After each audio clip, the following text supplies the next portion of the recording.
예수님께서 거라사의 군대 마귀 들린 사람을 고친 사건은 이미 온 동네에 소문이 나 있었습니다. 마귀, 귀신 들린 하나의 귀신을 쫓아내는 것만도 대단한 일일 텐데 군대 마귀라고 했어요. 그 사람에게서 쫓겨난 이 마귀들이 들어간 곳은 돼지떼 2,000마리였다 했습니다. 그 돼지떼가 한꺼번에 몰사해서 물에 빠져 몰사했으니 그 군대 마귀라고 하는 이 마귀의 숫자가 얼마나 많았겠습니까? 대단한 큰 일을 이루시고 그 입소문이 예수님의 뱃길보다 빨리 예수님의 목적지에 다다랐습니다.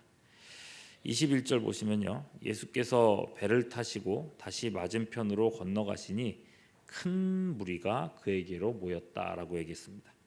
그냥 무리가 아니고 큰 무리가 예수님을 맞이하기 위해, 환영하기 위해 몰려들었습니다. 혼자 힘으로 저 많은 이 마귀의 군대까지 쫓아내신 분이라면, 예수님이 마음 먹으신다면 저 로마의 군대까지도 쫓아낼 수 있지 않겠는가. 아마도 이런 기대감이 가득했을 것 같습니다. 이 기대감 가득한 군중들 사이에 절박한 심정으로 예수님께 나온 한 사람이 있습니다. 회당장 야이로이죠. 다른 사람도 아니고 회당장입니다.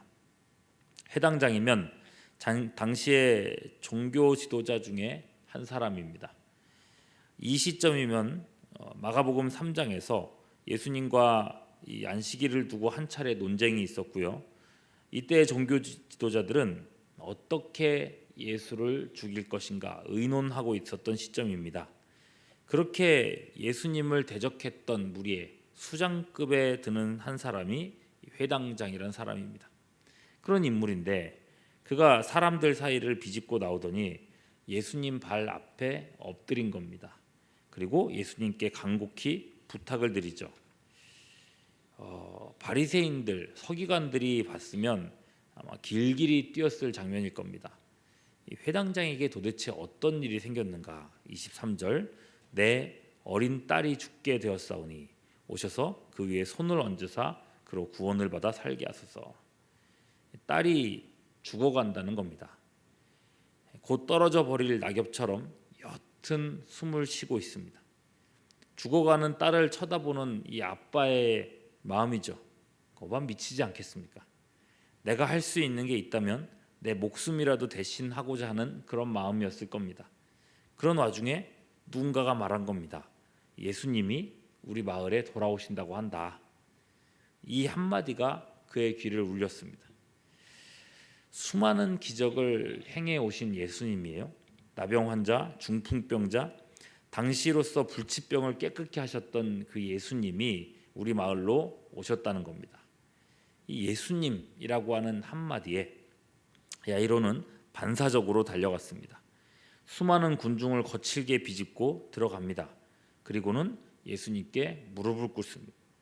이때는 회당장이라는 자존심도, 그리고 동료 바리새인과 서기관들의 시선도, 그리고 숱한 종교적 신념과 논쟁도 죽어가는 딸 앞에서는 아무것도 아니었던 겁니다. 그런 아버지의 요청을 예수님은 외면하지 않으십니다. 배에서 내리신 예수님은 곧바로 야이로의 뒤를 따르십니다. 이제 희망이 보입니다. 예수께서 제 시간에만 도착하신다면 사랑하는 딸을 살릴 수 있을 것 같습니다. 그래서 조금이라도 빨리 그 길을 재촉하죠.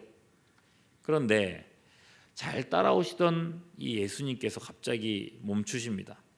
그리고는 군중을 향해 소리치세요. 야, 내게 손댄 자가 누구냐? 이 만원 지하철만큼이나 복잡해진 골목길입니다.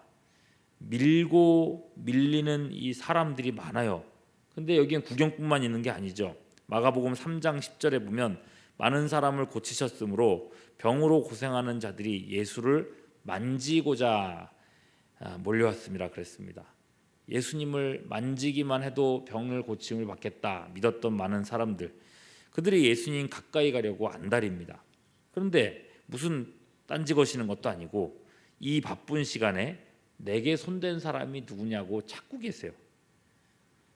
다행히 베드로가 한마디 하죠. 31절. 아니 우리가 에워싸 미는 걸 보면서 누가 내게 손을 대었느냐 물으시면 어떡합니까? 그런데도 예수님은 아랑곳 않으십니다. 32절 찾으시겠다고 계속 둘러보세요. 정막이 흐르는데 저 먼치서 한 여자가 이제 손을 드는 거죠. 예수님 접니다. 그 여인은 12년 동안 혈루증을 앓던 여인이었습니다. 몸에서 피가 흘러내리는 이 혈루증. 이 병은 유대 사회에서 부정한 병이었습니다. 요즘처럼 위생용 속옷 같은 것이 없었던 그 시절에 혈루증은 감출 수 없는 병이었습니다. 자연히 12년간 사람을 피하며 외톨이처럼 지내왔습니다. 그랬기에 이번에 예수님이 지나가시는 건 그 여인에게도 일생일대의 기회였습니다. 부정한 사람은 누구와도 접촉이 금지되었기 때문에 자신을 드러내어 말할 수도 없고 예수님 저분의 옷깃만 붙들어도 병이 나을 수 있으려라. 신락 같은 믿음으로 그분의 옷을 붙들었습니다. 그 순간 어떤 방법을 써도 낫지 않던 이 혈루증이 깨끗이 나아버린 겁니다. 그건 본인이 가장 잘 알 수 있었죠. 다만 자신은 여기에 있어서는 안 되는 사람입니다. 아무도 모르게 빠져나가려고 했는데 예수님은 이미 아시고 내게 손댄 자 나오라고 하신 겁니다. 어떡합니까? 여인은 손을 들고 자신의 이야기를 합니다. 33절 모든 사실을 여쭈었다. 한마디로 이제 간증을 했다는 겁니다. 내가 어떻게 살아왔는지, 내가 얼마나 힘들었는지, 그리고 내가 이렇게 예수님을 만져서 예수님의 옷깃을 만지고 나음을 받았습니다. 예수님은 그걸 다 듣고 계셨어요. 그러더니 그녀를 향해서 말씀하세요. 34절 따라 내 믿음이 너를 구원하였으니 평안히 가라. 사람들에게는 참 은혜로운 시간이긴 했겠지만은 이 야이로 아버지에게는 야속한 시간일 뿐입니다. 이 바쁜 시간에 간증까지 꼭 그렇게 들었어야 됐냐는 거죠.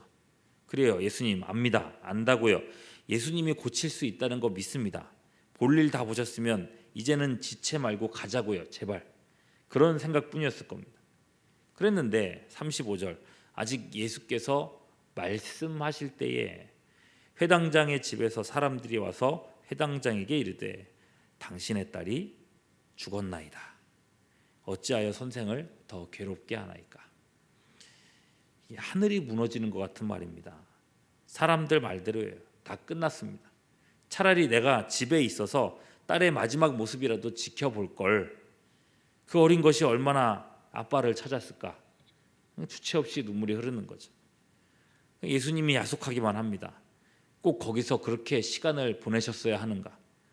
내가 그토록 간곡히 부탁드렸건만, 그렇게 급하다고 강조했건만 내가 회당장이라서 그런 건가? 사실 고쳐줄 마음이 없었던 건가? 그러면서 또 혈루증 앓던 여인도 미워졌겠죠. 겨우 12년 혈루증 앓은 걸로 그 야단을 벌리다니 내 딸은 죽어가고 있었는데 병 나았으면 감사만 하면 될 것인지 무슨 간증인가. 두고 보자. 내 모든 인맥을 동원해서 저 여자를 출교시키리라. 이런 원망과 분노가 함께 막 치솟아 올랐을 것 같아요. 그게 뭔가 막 내가 말해야겠다고 싶은데 예수님이 먼저 말을 꺼내시는 거죠. 36절 두려워 말고 믿기만 해라. 아버지는 혼란스럽습니다. 딸은 이미 죽어버렸는데 아직도 믿음이 무슨 소용이 있다는 말인가. 별 생각이 다 들어요. 그러나 지금은 예수님을 따를 수밖에 없습니다. 그렇게 집에 도착했어요. 이미 멀리서부터 사람들의 통곡하는 소리가 들려옵니다. 저 어린 것이 죽었으니 불쌍해서 어떡하나 하면서 아이고 그런 우는 소리가 들리죠. 야이로도 같이 눈물이 납니다. 그러나 예수님은 여전히 단호하십니다. 39절 너희가 어찌하여 떠들며 우느냐. 이 아이가 죽은 것이 아니라 잔다. 당혹스럽습니다. 잔다니요? 누가 봐도 죽은 건데 잔다고. 엄숙한 장례를 농락하는 것도 정도가 있는 겁니다.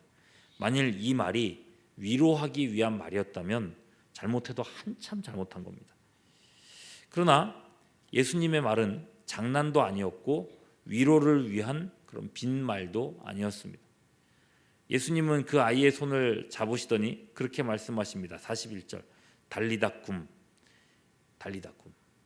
이 말은 소녀야 일어나라 라는 뜻이라고 되어 있습니다. 그리고 이 똑같은 말을 누가복음 8장 54절에서는 아이야 일어서라 라고 받아 해석했습니다. 해 파이스 에게레. 파이스라는 말은 부모가 자기 아이를 부를 때에 쓰는 표현입니다. 말하자면 이 말은요, 야이로 자신이 평소 아침마다 딸에게 했던 그 말이었던 겁니다. 딸, 아가, 일어나렴. 예수님의 말씀에 아이는 마치 자다가 깨는 것처럼 일어납니다.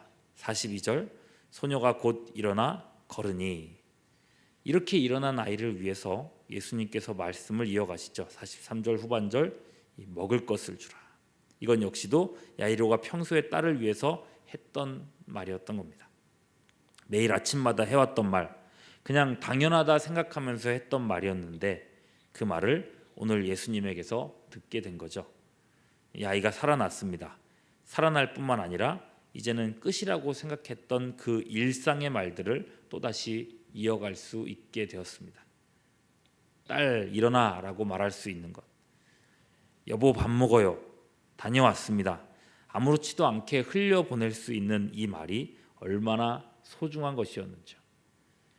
그러나 그 일상의 은혜를 넘어서 야이로는 예수님을 분명히 알게 되었습니다. 로마서 4장 17절 아브라함이 믿은 바 하나님은 죽은 자를 살리시며 없는 것을 있는 것으로 부르시는 이시니라. 죽은 자를 살리시며 없는 것을 있는 것으로 부르시는 분이 하나님이신데 예수님이 바로 그렇게 하셨다는 겁니다.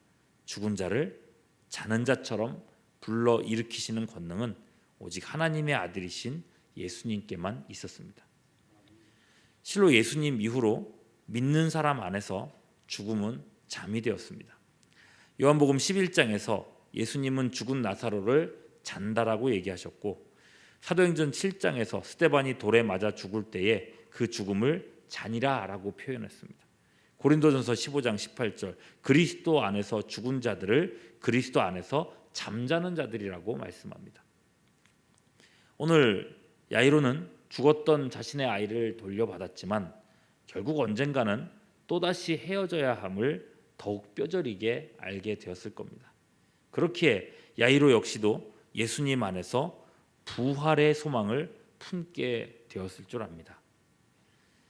삶과 죽음이 한 발자국 차이라고 하는 말이 있습니다. 건강했던 사람이 하루아침에 암 판정을 받고 두어 달 만에 세상을 떠나기도 합니다. 아침에 학교 다녀오겠다고 인사했던 자녀를 저녁에 장례식장에서 떠내보내는 사람도 있습니다. 날마다 누군가의 죽음을 접하는 시대 아닙니까? 요즘 창고란 전염병을 왜 두려워합니까? 죽음의 공포 때문입니다. 죽은 자를 자는 자처럼 부르시는 예수 안에 거하는 사람만이 이런 절망을 딛고 다시 일어설 용기를 낼 수 있습니다. 야이로의 딸을 일으키신 예수님은 야이로에게 이렇게 말씀하셨습니다. 두려워 말고 믿기만 해라. 오늘 이 아침에도 부활의 예수님을 믿는 믿음으로 죽음뿐만 아니라 죽음과도 같은 수많은 삶의 문제들을 두려움 없이 이겨낼 수 있는 우리 모두가 될 수 있기를 주님의 이름으로 축원합니다.